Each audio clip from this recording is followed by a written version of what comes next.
Therese. Again, thank everybody for being here today.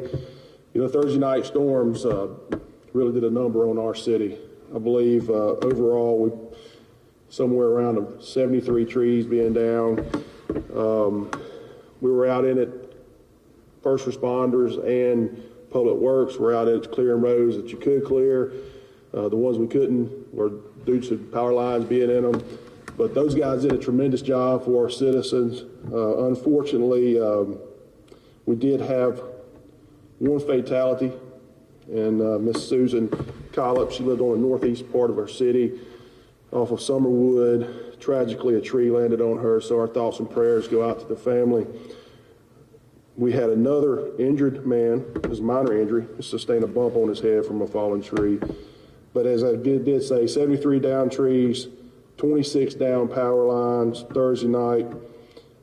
Can't say enough the job that our firemen, our police officers, and our public works employees did that night. They got out there and got after it. They made me really, really proud. And Therese just provided an update about 2 of our parks being closed and the municipal course. For us, and what I'm thinking when we're talking about a situation or extra circumstance like this, you're going to attack the things that are most important. So right now it's cleaning up our neighborhoods. That's primary. And so we're going to address that, get our neighborhoods cleaned up, which asks for our people to be patient with us, but we will get it done. And secondly, then we'll get these parks back open, but we want to make sure our neighborhoods are passable and then we get the debris. There's a lot of damage done in Pearl, Mississippi. I know I have my brother-in-law, he actually works at the airport. They recorded winds of 105 on Thursday night. So again, for our citizens out there, if you need anything, please call us, but I do ask you to be patient. We do have a lot of debris on the road. And once again, the job that our city employees and our first responders did was tremendous. And I'm going to turn it over to Brian Grantham. He's the director of Rankin EOC at this time. Thank you, Mayor. Good afternoon. My name is Brian Grantham. I'm the director of Rankin County Emergency Operations, and I just wanted to give you an overview countywide of the damage that we had, which does include the city of Pearl. At this time, we have 44 homes that had either minor to moderate tree damage on the house. We have 1 commercial building that sustained damage and 1 nonprofit organization that sustained some type of tree damage to the roof or to the home itself. We are currently in the process of determining the severity of the damage to each one of those and getting those labeled for our partners up at MEMA, which is the state level emergency management agency. However, we are asking all citizens in Rankin County, if you did have damage to your homes, and it has not been reported yet, that you go to our website at www.rankincounty.org. And one of the tabs listed on that website is where you can do what we call a self-report, which will notify us that you had damage. And then we will follow up with that to try to get more information. We also ask that you take pictures, especially before insurance has done any work, so that we can use that within our reporting. Thank you. Good afternoon. My name is Todd Burks. I have the privilege of serving as the fire chief here in the city. And first of all, I'd like to say that my thoughts and prayers do go out to the family who lost a loved one. You know, we were talking before we knew that we had a fatality, and we were saying how lucky we were that we didn't. And then it just turns out that we did. So we really would like to just let you know that we were thinking of the family and we're praying for you guys. My guys come out and did a great job. We had 4 engines running calls. We had rescue units running calls. Myself, Deputy Chief Ron Hobson was out helping clean debris, helping people be removed from homes. So just doing our job, really, is all we were doing. Again, I'd just like to thank our police officers for helping out with doing that. Those guys were doing a great job. Our public works guys were out working hard and, you know, removing trees. And the cool thing to see in times like this is people come together and help each other. So you go through the neighborhoods on Friday and Saturday and everybody's out helping each other clean debris out of the front yard. So if there is a silver lining to this, is that you see the good in people. Thank you guys, and I hope you have a great day. Thank you, Chief. I'm Nick McClendon, Police Chief of the City of Pearl, and I want to give my prayers to the lady that lost her life also. It was a busy time for the police department. As you know, all calls are routed for service through the police department. I want to give a special credit to our communications officers. Within about a 45-minute time, they received around 200 calls for service. So you can just see how busy they were, and that's dispatching fire, some street crews, and the police department. All the additional resources, I think we had an additional 20 resources out that night, helping clean roadways, searching for missing people, unfortunately finding missing people deceased in a yard. So that's a critical incident, a traumatic scenario that they had to deal with along with the firemen. So my thoughts and prayers are with the first responders that had to deal with that also. But it is just encouraging to see everybody come out and work together for the benefit of this great community. I want to appreciate everybody that had a hand in it. Thank you.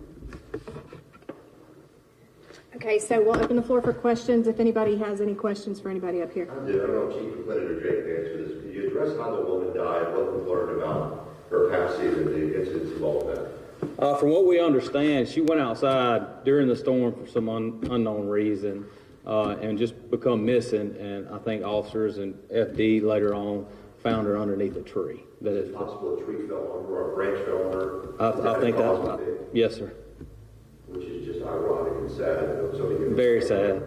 I'm sure that family's devastated. Yeah, but it was apparently just a random act that happened. Well, of course, it was from the storm. Yeah.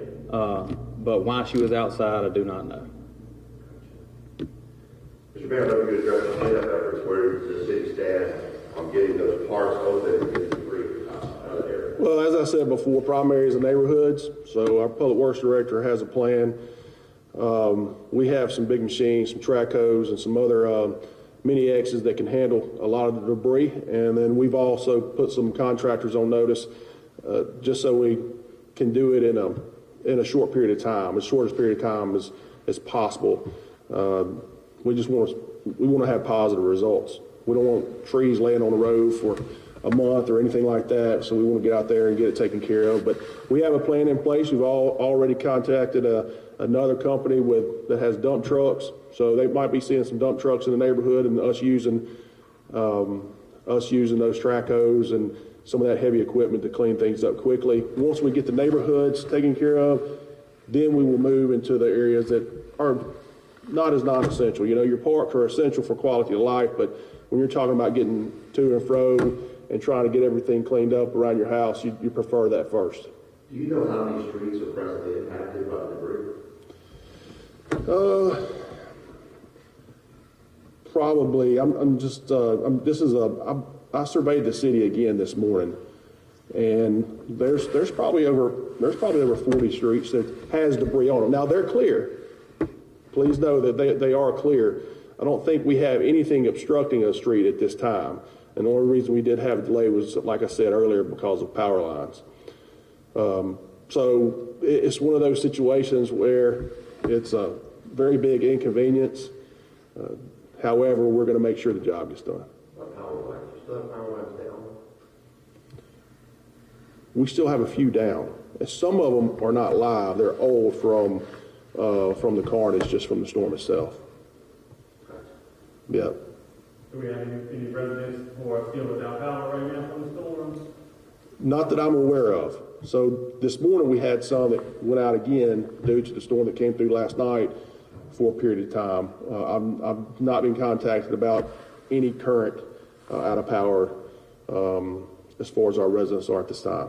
Circling back to the parks, why, to ask an obvious question, are the parks still closed then? Closed? Yes, sir. Well, it's closed because you have about 20 trees down in one park. And so it's just obstructing the walking trails. I mean, you can't do the things that you would ordinarily do in the park. Right now it's Bright Park, and it was on the north side of the city.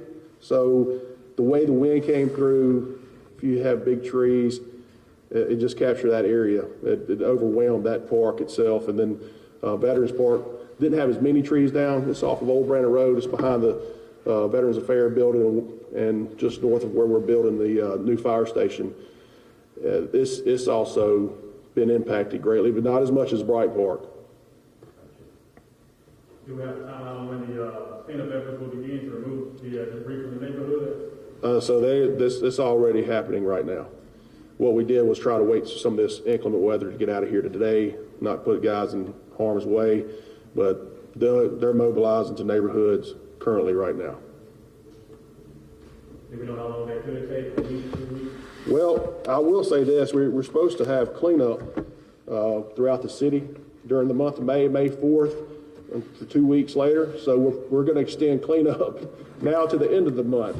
And so we'll have the dump open, and then our folks will be coming through, but we're just going to extend that time to make sure that we get the city back in tip-top shape. If any citizens of Pearl would like to participate in that cleanup, how can they do so? They can contact City Hall. We'll be glad to do that and surely put them on a volunteer group. A lot of times you have churches within the community that like to assist as well. The only thing that we ask people not to do is try to take on something that might be outside of their capability. A huge tree or things like that might be unsafe. If you're not experienced with that, make sure that you don't try to tackle something that's out of your wheelhouse. I know there are a few homes that got trees on top of the field. What's the those homes? Wait to see if they come out and do anything? Well, they're probably working with their insurance company. I mean, I know several people that had trees fall on their house. They contacted a tree contractor, and then they made sure they communicated with their insurance company, and their insurance company was able to provide them deductible and things of that nature for contractors to know what they need to be doing. So they need to definitely be in touch with their insurance company. And again, some people know how to tackle those large trees on a house, but you want to be cautious if a tree is on a house, because you don't want to do any structural damage yourself. So I would leave it to the professional if it was a complicated situation, but they need to be in touch with their insurance company. Could you stress the importance of having homeowners insurance? Yeah, some of these homes that were hit, I've seen several where the large oak trees centered the homes, and it's going to take thousands of dollars in order for it to be repaired. So I can't stress that enough. And unless you have just a ton of money sitting in the bank, I guess, you should always do whatever it takes to keep your homeowner insurance current. Anybody else? No.